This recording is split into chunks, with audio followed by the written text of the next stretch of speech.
Well, what we like to do here on ITProPortal.com is kind of get underneath the buzzwords and explain them a little bit. Explain the difference to us between structured and unstructured interactions. What does it mean? So a structured interaction is typically something that you would be thinking, let's push this down to self-service. So if you remember the sort of old days when you used to phone up a bank to ask them for a balance inquiry, these days you've got a smart device, you're going to log on online, you check up your own balance inquiry, you change of address, moving money around. There's a bunch of things that are structured, that follows exactly the same process, start to finish, and most people can do that in a self-service way. An unstructured interaction is something that's kind of free form. It's harder to kind of quantify, and that's where you need those experienced people in your organisation to get involved.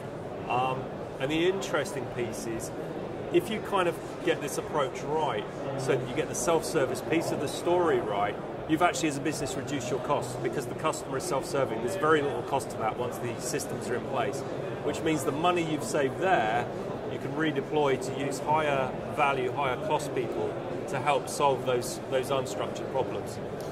What does it mean to businesses to get maximum value from a customer interaction? Is it all about saving those costs to get to the end point, basically?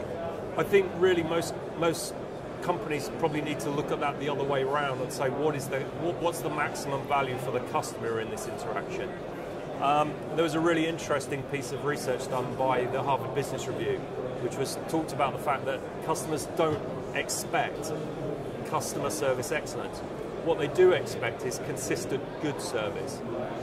So they don't expect brilliant service when I phone you up and terrible service when I email.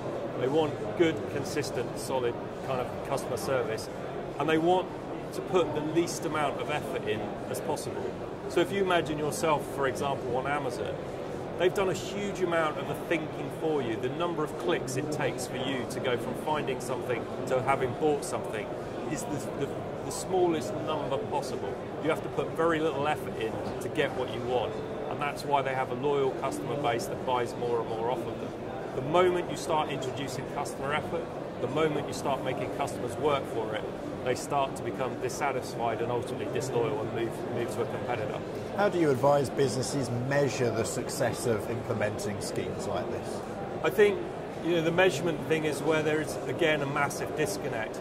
So many people will have experienced that scenario where you phoned up, let's say it's a utility company, but you phoned up a company with quite a complex problem, and you've spent a little while having gone through IVR and pressed 2 for service and 3 for support.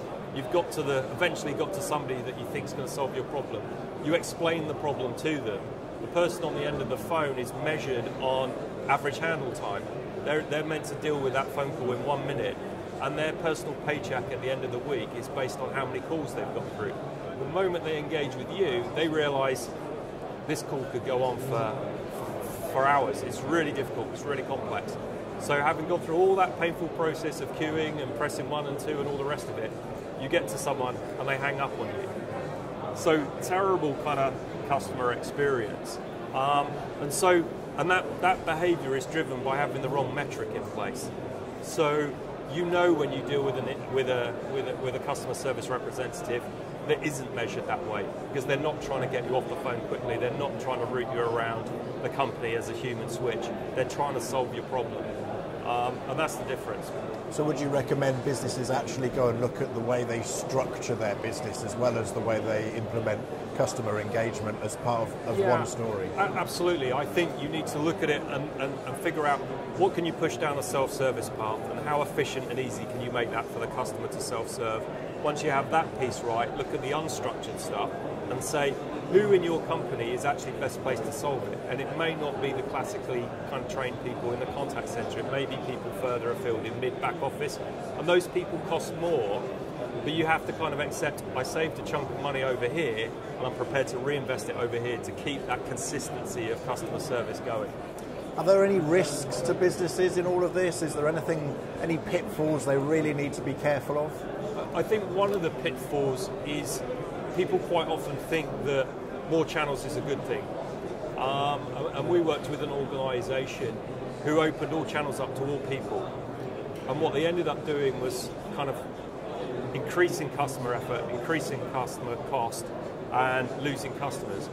And the reason for that was, instead of doing the upfront thinking to say, this customer's just trying to pay a bill, so the optimum process and the optimum pathway for that customer to do that thing is this channel.